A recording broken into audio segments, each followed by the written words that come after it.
énorme, génial.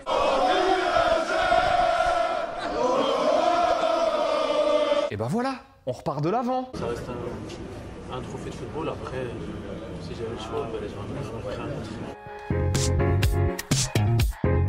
Bienvenue dans la quotidienne. Le Paris Saint-Germain a balayé Monaco samedi soir en finale de Coupe de la Ligue. Alors qui aurait pu imaginer un tel scénario? Bah, pas les Monégasques en tout cas. Les paris sont pas bons cette année, on va pas se cacher. Je suis confiant. Bah, je vois 2-0 pour Monaco, facile. Mais non. Mais non. Oui, c'est une défaite dure. On n'a pas joué, et on les a laissés faire. Paris a un collectif. Là, on est très déçus. Vu ce qu'on a vu ce soir, on est déçus. Il a joué pour les deux clubs, le Paris Saint-Germain et Monaco. Son regard sur la rencontre, c'est dans les 3 questions à Edouard Cissé. Surpris, oui, je m'attendais quand même à ce que Monaco fasse un meilleur match. Mais effectivement, l'absence de Fabinho a été préjudiciable. Et puis, il y a eu les jeunes internationaux qui étaient moussés physiquement et psychologiquement. Donc, face à un Paris Saint-Germain au summum de leur forme. Donc, il n'y a pas eu photo finalement. C'est un peu des deux. Paris a l'habitude de ses rendez-vous, il répond présent, les cadres ont répondu présent. Et c'est surtout que Monaco, oui, l'absence de Fabinho déterminante parce qu'il équilibre le milieu, puis il protège la défense monégasque. On a vu Glick un peu en difficulté. Et puis surtout, ils n'avaient pas les ressorts psychologiques et physiques, notamment Kylian Mbappé, on ne peut pas lui reprocher.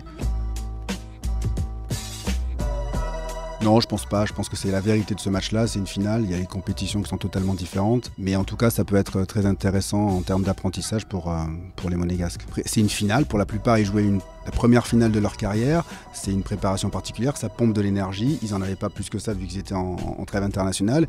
Et puis, ce qui est intéressant pour eux, c'est qu'il va falloir challenger et se battre jusqu'à la fin parce que Paris est habitué à ces fins de championnat. Donc. On allait oublier. Il en pense quoi, Unai Emery, de ce match? Le championnat, c'est la rivalité, c'était 8 journées. Et aujourd'hui, c'est bon, sûr pour la confiance, c'est bon, sûr psychologiquement que nous avons gagné. La prochaine fois, faites comme Julian. Vous avez produit un très beau jeu. Excusez-moi. Très beau jeu aujourd'hui. Ah oui, merci. Une image postée hier sur Twitter par le copain Fred Calange. Vous le reconnaissez? Mais oui, c'est copain Grégoire. C'était en 1993, le match VAOM, celui de 1993. Comme par hasard. Il a l'air un peu innocent sur la photo, mais... Pendant ce temps-là, l'abus d'alcool est toujours dangereux pour la santé, à consommer avec beaucoup de modération. Je pense que Paris va revenir sur Paris. Ce soir, Paris a gagné sa victoire. Je ne sais pas si on est favorisme. En entendre les médias, on n'est pas favorisme. Je pense que Paris va revenir sur Paris. Et pendant ce temps-là, ce gars-là est en train de remettre tout le monde d'accord en première ligue. Mamadou Sakho est tout simplement exceptionnel depuis son arrivée à Crystal Palace. C'est simple, à chaque fois qu'il a joué, son équipe a gagné avec notamment 3 clean sheets, c'est-à-dire des matchs sans encaisser de but en 4 rencontres.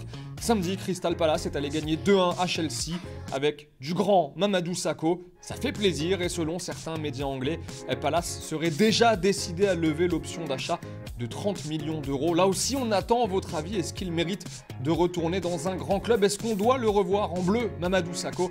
Votre avis dans les commentaires. Allez, comme promis, la quotidienne vous propose de tenter de gagner un cadeau exceptionnel cette semaine. Mercredi soir, le Real Madrid se déplace sur la pelouse de Leganés. Il me faut le score exact du match avec le nom des buteurs pour tenter de gagner ça. Une paire de chaussures de Karim Benzema, dédicacée par le joueur lui-même. Paire de chaussures offerte par Karim Benzema à Téléfoot avec sa dédicace. Le premier à nous donner le score avec le nom des buteurs remportera cette jolie paire de chaussures. Vous avez jusqu'à mercredi soir pour jouer. C'est la fin de la quotidienne, encore une fois, merci de l'avoir suivi. Comme d'hab, on se quitte en images, en musique et on se donne rendez-vous demain pour une nouvelle émission. Alors comme ça, j'ai pris un truc en 93. Alors, j'ai jamais dit ça, tu retrouveras pas les images parce que j'ai jamais dit ça. J'ai jamais dit ça. Jamais dit ça. She was in my math class, long hair, brown skin with the fat ass. Sat beside me, used to laugh, had mad jokes. The teacher always got mad, so we passed notes. It started off so innocent. She had a vibe and a nigga started digging it. I was a young and straight.